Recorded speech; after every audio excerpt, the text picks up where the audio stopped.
What has happened? Teams that look prime and ready to win the Premier League are no longer shining as much. Big topic, I know. Who? Liverpool, Chelsea, Arsenal, and United. These four teams are just not there yet in terms of what they bring this year in 2022. They just don't look ready to take the top spot. It's agonizing to know that this is the case, but let's just see it in clear cut. Liverpool, dominant team, finished second in 2021, maybe a point behind Man City. Man City were crowned champions of the Premier League and have won about 5 Premier Leagues. A few back-to-backs, Liverpool lose a player who they don't want to pay for at the highest level, affecting the dynamics in the team, affecting the morale in the team, affecting how the attacking side of Liverpool performs. Sadio Mane. Unfortunate loss for Liverpool.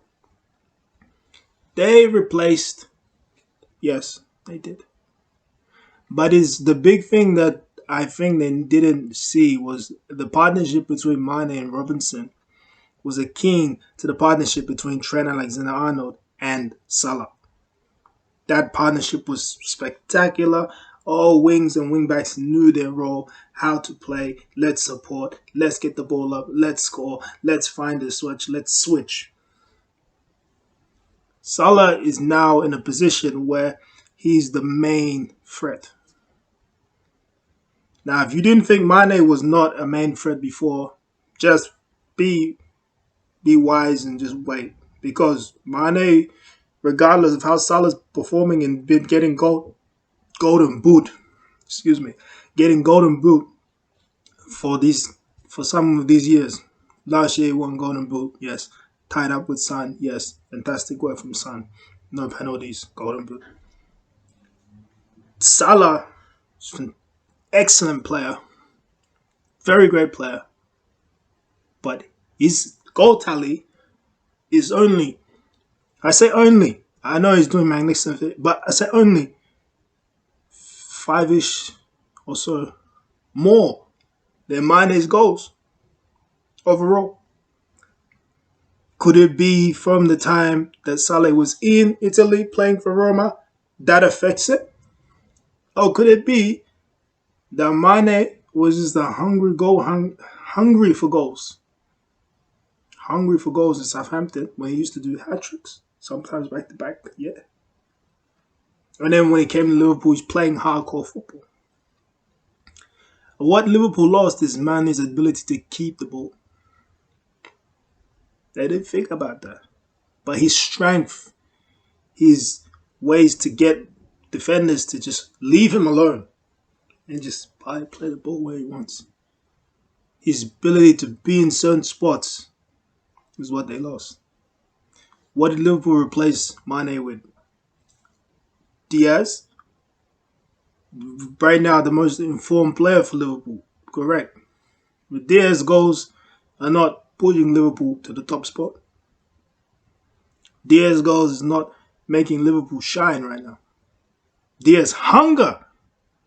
Diaz's contribution. Diaz sometimes scoring, yes. But the team looked flat. They looked flat. Great of Luis Diaz for being the man. I watch these games and I'm like, how does this guy just accept getting all this time? He's the most tackled player I've seen. They tackle him so much. I just hope he doesn't get an injury because this guy is that good. But he gets up, goes you know, tries to do his best. That's why I gotta respect for players like that. But not a replacement for Mane. Not at all. Another player is the big man up front, Nunes. Darwin Nunes. He got speed. He got hunger. He got it. Can he find the back of the net enough? The last great striker I've seen for Liverpool. Luis Suarez. There's only a few players you say can get 30 goals in a season. Suarez did it. It's not an easy thing to get 30 goals, man, in the Premier League. We're not counting anything else, other stuff. In the Premier League to get 30 goals.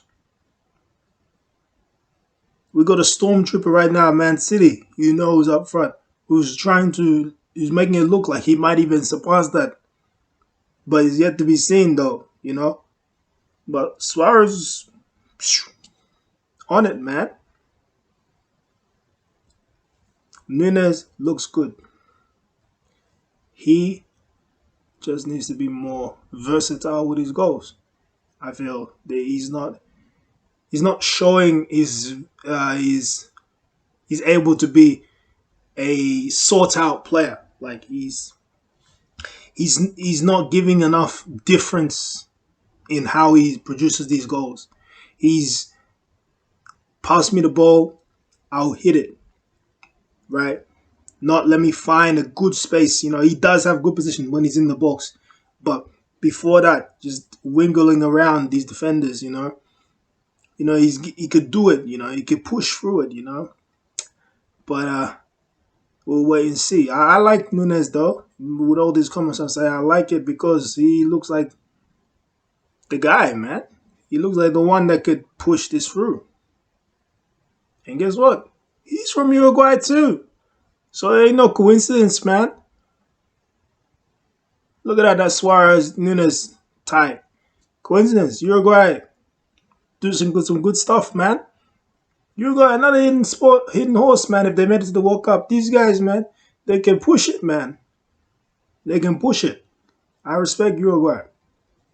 So yeah. But Liverpool not looking so well. Van Dijk hasn't ran in I don't know how long. He just lay back, man. After that Pickford tackle last year, which took him out for such a long time, and he's come back in the squad for such some time now. He just looks so laid back. He wants to be free of injury, basically playing. But I want that excitement, that Rudiger type, that kind of flair. Want to be on it. Matip, if you watch in Liverpool, Matip does that for them. He's on it. He's trying to push the ball up and do other things with the ball instead of just stand in front of the player. He's doing more from time to time. So yeah, that's Liverpool's situation. Chelsea just looked like Chelsea need goals. That's what Chelsea looked like. Because Chelsea, they brought in Sterling. What a wonderful transfer. I haven't even spoken about this transfer, but this transfer is super, super, super, super, super underrated. That is a class transfer, bringing Sterling. Unexpected, man. Great transfer. Sterling comes into the squad. Positive play, forward play, making passes, ridiculous passes, shooting, and scoring. But Sterling's one thing. Sometimes he gets into the right area and he doesn't kick the ball in the back of the net. I don't know why. He just feels he must overrun the ball. That really hurts them. But in terms of him, he's the most attacking player they have in their team. Havertz has fallen asleep, unfortunately, for Chelsea. Mount has fallen asleep for Chelsea. Warner has left the side. Lukaku got loaned out because Lukaku was playing.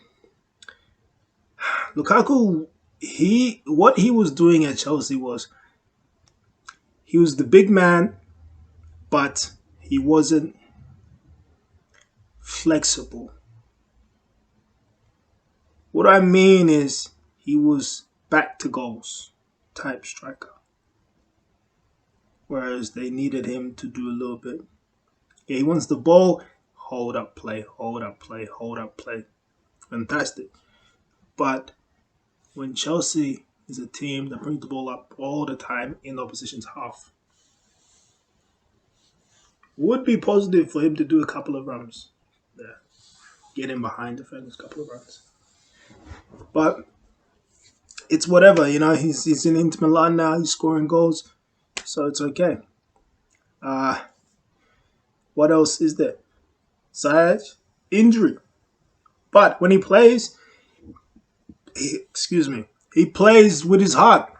He plays with ability, but he's just not in the game enough for me to call him. There's no other really mother players left, man, on that side. Maybe I'm missing a few players, but Pulisic is good, but he's just not consistent enough. Big games, Pulisic can actually pull up, but he's just a bit of a player that takes too many falls before. It's good for free kicks if you have a free kick taker, but Chelsea don't really have a free kick taker right now. They don't have Alonso. They don't have a free kick taker, so when he falls down, it's like wasted opportunity. So, but he's a great player though. Great may be too strong, but he's a player that knows where to be, which I can say. So that's the good thing for him. Will Chelsea pick up form? I think. Bring in Aubameyang from Barcelona. Pretentious? Much? Aubameyang is a great forward. But as you know, let me say it. What supporter am I? I'm an Arsenal supporter. What did Aubameyang do last year? In 2021, he signed a big contract for Arsenal. He became captain for Arsenal. And for some reason, I don't know, maybe it was, he could say it himself. The quality that we've seen from the other times of Aubameyang just sank. It sank. No, not much goals. Not much production. Not much running. And he's meant to be the fastest. There's a lot of things we're missing. So, if Aubameyang can continue the form he did when he went to Barcelona, like he had when he used to play at Arsenal properly, then yeah, good on Chelsea. That's a goodbye. I just want to say it's unfortunate Aubameyang what happened to him in Spain, what they did to him. I hope he's recovering, he's doing well. But yeah, good on him for coming back to England, joining Chelsea. Hopefully he has a good, fantastic season, fantastic play. Chelsea can move up and challenge for the title, which is what they should be doing. There's no other thing. Champions League is great, but the league really should be every team's focus first before they challenge for anything else. So yeah, Chelsea, new manager, Graham Potter, he can put the pieces together. If he does what he did at Brighton, the pieces can come together. Yes, they're missing players. Yes, Kante is out. Yes, most of their midfield is out. Yes, they brought in Gallagher. Gallagher still not figured it out at that club.